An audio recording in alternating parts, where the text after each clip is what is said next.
ராமாயணத்தை சுவாமி நமக்கு வழங்கி இருப்பது ராமகதா ரசவாகினி.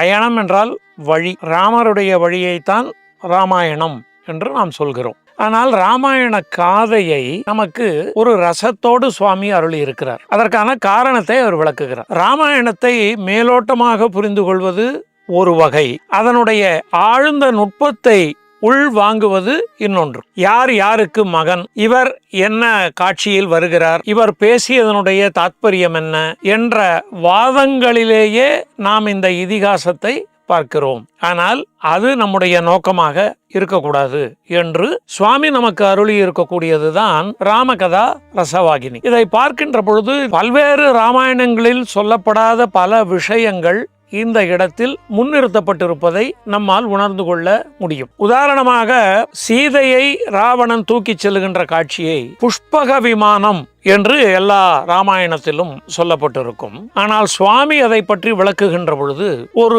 தேரில் அழைத்து செல்வதாகவும் ஜடாயு வழி மறிப்பதாகவும் அமைந்திருக்கிறது. இப்படி மிக வித்தியாசமான, நாம் ஏற்றுக்கொள்ளத்தக்க, இதை படித்து புரிந்து கொள்ள வாழ்க்கையில் பின்பற்றக்கூடிய விஷயங்களை எல்லாம் ராமகதா ரசவாகினி நமக்கு சொல்கிறது.